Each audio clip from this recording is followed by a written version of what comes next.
तो एपिसोड की स्टार्टिंग में दिखाया जाता है कि हमारे मेन कैरेक्टर का मास्टर इमॉर्टैलिटी को प्राप्त कर लेता है और वह वहां से जाते हुए हमारे मेन कैरेक्टर से बोलता है कि इस जगह पर हार्ड ट्रेनिंग करो, तुम जल्द ही क्यूआई रिफाइनिंग रैलम से ब्रेक थ्रू कर जाओगे।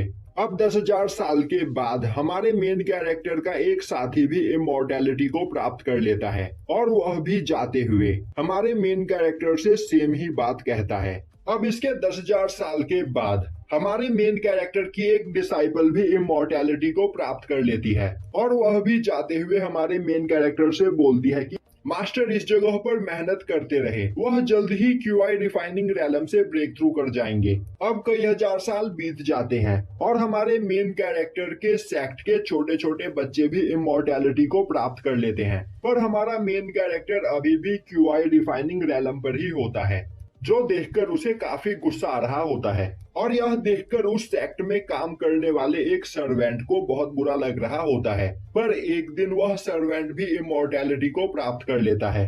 अब 50,000 साल से ज्यादा का टाइम बीत चुका होता है, पर मेन कैरेक्टर अभी भी क्यूआई रिफाइनिंग रैलम पर ही होता है और देखते ही देखते 90,000 साल बीत जाते हैं और सेक्ट के कुत्ते बिल्ली भी इमॉर्टैलिटी को प्राप्त कर लेते हैं, पर हमारा मेन कैरेक्टर अभी भी क्यूआई रिफाइनिंग रैलम पर ही होता है, जो देखकर उसे काफी गुस्सा आ रहा होता है। अब वह गुस्से में एक केव के अंदर चला जाता है और उस केव के डोर को सील करता हुआ बोलता है कि जब तक मैं क्यूआई रिफाइनिंग रैलम से ब्रेक थ्रू ना कर लूं, तब तक मैं इस केव से बाहर नहीं निकलूंगा। अब धीरे धीरे कई साल बीत जाते हैं और इस बीच हमारे मेन कैरेक्टर का सेक्ट काफी ज्यादा कमजोर हो जाता है, जिस वजह से उनके आस पड़ोस के सेक्ट उन्हें दबाने की कोशिश करते हैं। अब एक दिन एक सेक्ट का यंग मास्टर टियानलान सेक्ट में आता हुआ वहां की एक लड़की को धमकी देते हुए बोलता है कि तुम्हारा सेक्ट अब कुछ ही दिनों में डिस्ट्रॉय होने वाला है, तो यहाँ पर तुम्हारे पास बस एक रास्ता बचा है, तुम मुझसे शादी कर लो, वरना मैं आज ही तुम्हारे सेक्ट को डिस्ट्रॉय कर दूंगा। अब यह सुनकर उस लड़की को काफी ज्यादा गुस्सा आता है और वह बोलती है कि यहाँ पर चाहे कुछ भी क्यों ना हो जाए, वह उससे कभी शादी नहीं करेगी। जो सुनते ही वह लड़का अपने कुछ एल्डर्स को उस लड़की को उसके पास पकड़कर लाने का ऑर्डर देता है। अब यह सुनते ही दो एल्डर्स उस लड़की पर अटैक करने के लिए आगे बढ़ते हैं। वह लड़की उन एल्डर्स के साथ फाइट करने की कोशिश करती है, पर वह दोनों एल्डर्स उससे काफी ज्यादा पावरफुल होते हैं। दूसरी ओर बाहर का मौसम खराब हो रहा होता है और तभी एक लाइटनिंग स्ट्राइक उस केव के ऊपर लगे हुए सील पर गिरता है, जिससे वह सील डिस्ट्रॉय हो जाता है। अब केव का दरवाजा खुलता है और केव के अंदर से हमारा मेन कैरेक्टर निकलकर बाहर आता है और अब वह बोलता है कि इस जगह पर मुझे ट्रेनिंग करते 10,000 साल का टाइम बीत चुका है, पर मैं अब तक क्यूआई रिफाइनिंग रैलम से ब्रेक थ्रू नहीं कर पाया हूँ और यहाँ पर कल्टीवेशन करते हुए मुझे 1,00,000 साल से ज्यादा का समय हो गया है, पर मैं अब तक क्यूआई रिफाइनिंग रैलम पर ही हूँ। अब वह बाहर मौजूद ऑरा को फील करते हुए बोलता है टियानलान सेक्ट के 200 एल्डर्स के ऑरा गायब हो चुके हैं, मतलब उन सभी ने भी इमॉर्टैलिटी को प्राप्त कर लिया। दूसरी ओर वह लड़की एल्डर्स के साथ फाइट कर रही होती है, पर एल्डर्स काफी ज्यादा पावरफुल होते हैं और वह उस लड़की को वहां पर घायल कर देते हैं।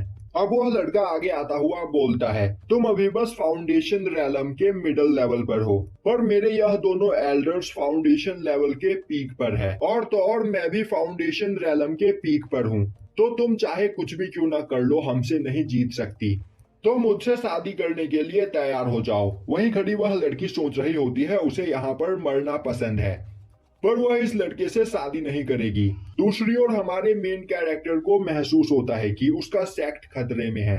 दूसरी ओर वह लड़की खुद को मारने के लिए आगे बढ़ती है, तभी उस जगह पर हमारा मेन कैरेक्टर आ जाता है और उस लड़की को रोकता हुआ बोलता है सुयांग के रहते तुम ऐसा कुछ नहीं कर सकती।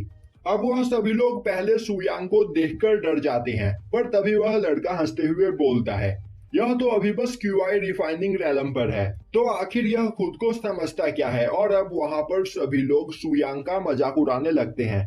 तभी सुयांग बोलता है तो क्या तुम सभी लोग यहाँ पर मेरे टियानलैंग सेक्ट को डिस्ट्रॉय करने के लिए आए हो? अब यह सुनते ही एक एल्डर हंसता हुआ बोलता है यह इंसान अभी बस क्यूआई रिफाइनिंग रैलम पर है, इससे पावरफुल तो कुत्ते और बिल्लियां होती है, पर आखिर यह खुद को समझता क्या है। तभी दूसरा एल्डर बोलता है मैं इसे अपनी एक उंगली से मार सकता हूँ और अब वह सुयांग पर अटैक करने के लिए आगे बढ़ता है। उसी वक्त सुयांग अपनी एक उंगली का यूज करते हुए उसे मार देता है।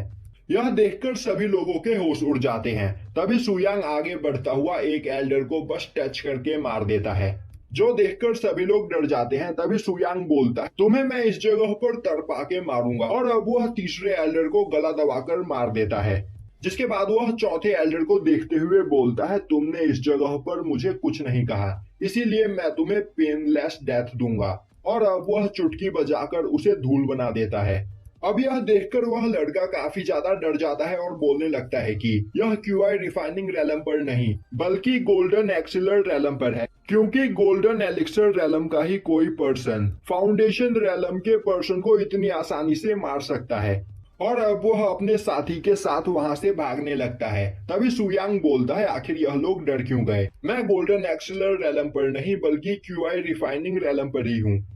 और यहीं पर यह एपिसोड खत्म हो जाता है।